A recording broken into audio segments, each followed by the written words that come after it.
why I even took geology is beyond me. It's like, seriously? And that man would sit down with me and a couple of other friends of mine. He would sit down and explain geology to me. I still didn't understand it, but, but the fact that he would sit down and talk to me, we had our our our dorm representatives, our dorm mothers. I don't even know if that's what we call them. I don't know what they call them now. But it really seemed like, and maybe it wasn't the truth, but this is what it seemed like to me. It seemed like it didn't matter to them that you were black. Were there things that were discriminatory here? Well, yes, but when I'm talking about individual professors, individual like our dorm mothers, our professors, our deans, everybody was interested in you succeeding, and I know that has to contribute to the success of the ensemble, the even the Greeks, the black Greeks that came on campus, because there was always someone there to support you and encourage you. We even, you may not want to put this on there. Uh, we even, and I helped start. We even had a black student union.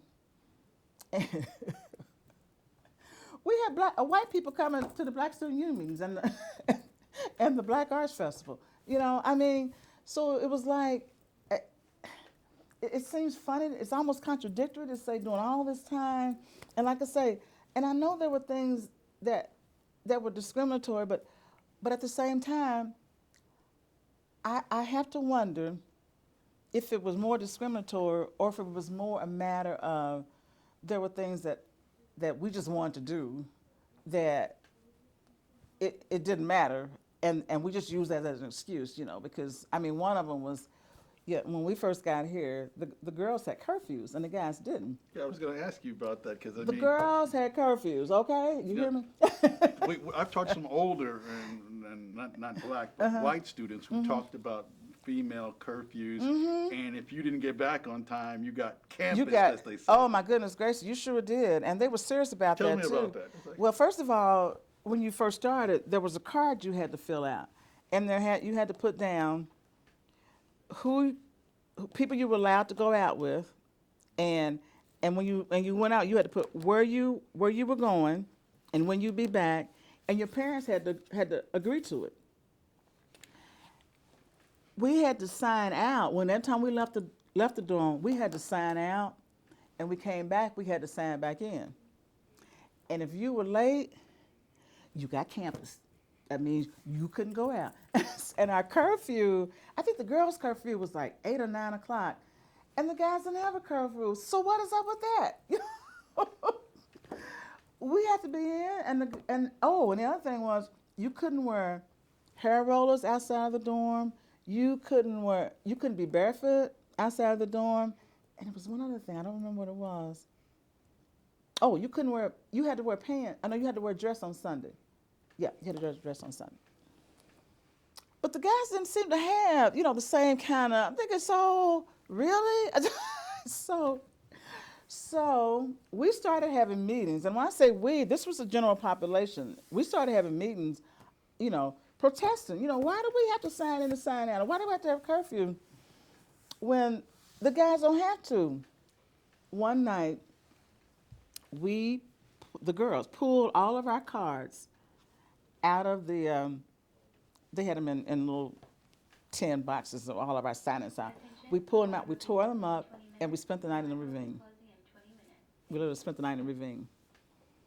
So, I think about 2 days later, what they did was, they did a compromise. They said, okay, you won't have to sign it out anymore. We're not going to eliminate your curfew, but we'll up it. I think they upped it to like during the week, 11 o'clock, and on the weekends, 1 or 12 or something. Now, the funny thing about it, I don't think there was ever a time that I was out past 8 or 9 o'clock.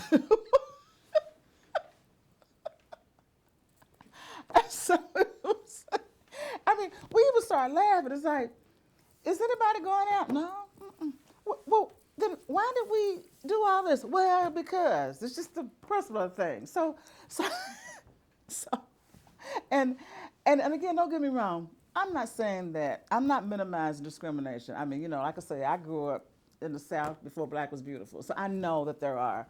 But I think some of the things that happened to us happened, and because we wanted to be, our own people and adults, that we attributed it to racial discrimination when it was just, it was just the rules. We didn't like the rules, and so I think that's how some of that played out because you were going to school during the time, of course, you got the civil rights movement going on. We also got the countercultural movement, the Vietnam War movement, the hippie movement. So everybody was protesting against something. Oh, yeah, you had Woodstock. You had the Kent State. The National Guard coming on in Kent State. Yeah, you had the Vietnam War. So it was like a grab bag. Anything you wanted, any kind of just protest you wanted to have. You had your pick. So, it was that time was. It was a very strange time because there was a lot going on, and like you said, it was a whole grab bag of things. So you got your hippies, and Women's Lib was starting. Women's Lib was starting, burning the bras. I never got that, but my mom's been working ever since she was, ever since I was 5. So but it was a different time, and that's why I thank God for the ensemble because it kept me grounded. As a matter of fact, the ensemble was the only reason why I stayed at Eastern and graduated. I wouldn't have stayed here if it wasn't for the ensemble. I would have just gone. And I don't know what I would have ended up doing. I really don't. So I attribute the ensemble to anything that I am today. I attribute it to the ensemble. And why choose Eastern to begin with? That's an interesting question. Part of it was because a lot of my schoolmates were going to Kentucky State and Western, and I knew that. My schoolmates from high school. And because I didn't have a good experience in high school, I never felt like I belonged, I did not want to go, and be dealing with that same kind of thing. So I show up at Eastern, and about 2/3 of the people that I thought were going somewhere else were here. But so, there you have it. But I really honestly found, I finally felt like I belonged. I really did. And I'm a retired social worker, so I can really identify with people who feel that they don't belong because you see things differently. And the fact of the matter is, it may not really have been true because I've talked to people who went to high school with me and they thought, oh, everybody liked you. I never saw that. I never thought that. I just always felt I didn't have, my mother didn't, we lived in the projects and, I didn't have any money, didn't have the clothes that everybody else wore. So I think a lot of it was, and it's all about perspective. It really is all about how you see things, and that's the way I saw it. So when I came here, I really finally felt like I really belong and that people like me. Because I could say, again, up until the 60s or the middle 60s, you look in any yearbook, the Miss this and Miss that, they're all fair-skinned with good hair. And so that obviously wasn't me. And my sister was very fair-skinned because, we're just okay. And so, and my sister and I got along perfectly. But people, that's your sister. Your sister, well, you must have stayed in the oven too long, So you grow up hearing that, not from my mom, but you grow up hearing that, so you think, well, what's wrong with me? I was always. Well, you also saw it in the media too. Ebony and Jet would never put dark-skinned black ladies on absolutely. there. So. Thank you. So you were getting that message, and that didn't even come from white people. That came from, and so I just felt I'm dark-skinned. I would not even wear bright. I would even this is not really bright. I wouldn't wear pastel colors. I always wore clothes that made me kind of stay in the background because, because I didn't fit and I didn't belong and I didn't want to stand out. So I never wore. It wasn't until actually my sister came at first and she said, "Evan, you can start wearing bright colors and wearing bright, And I was no, but when I came here, I started doing things that I hadn't been doing, and lo and behold, people seem to like me, And again, it sounds like it's really been all about me, but I think you know what I'm saying. It's like I found it, and the university was the teachers, the people that I encountered in administration were very supportive, and I can't you you can't put a price tag on that, and you can't get a loan to pay that off, So, and it may have happened somewhere else that I would have gone. I don't know. I just know that it happened for me, and being on this campus, it saved my life in terms of. I mean, I wasn't going to commit suicide, but I'm just saying, I really felt that. When I came here and was here, I really felt that, well, I do have something to offer. I can do that.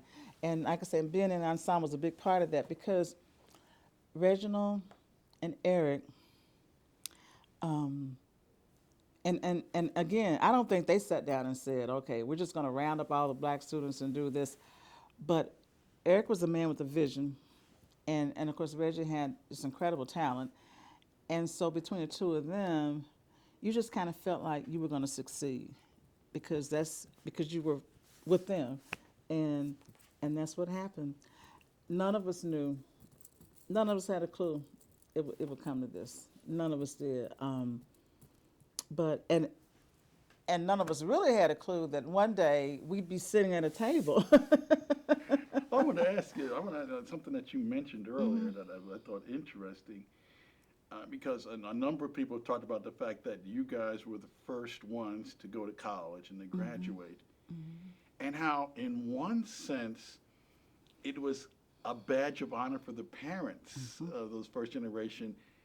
Not necessarily they were showing up, because maybe some of them were, but to be able to come back to that parent's church or be in that town nearby there, and so the parents could bring all their friends, and the neighbors said, "That's my baby up there singing." I'm telling you, my mother,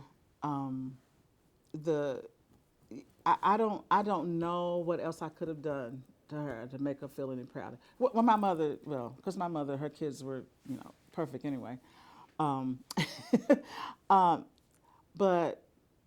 the parents, and especially from some of the smaller towns, the church in Danville, First Baptist in Danville, every year they would have us. They would sponsor us, and we always knew we were going to get a good meal and $100 for our treasury.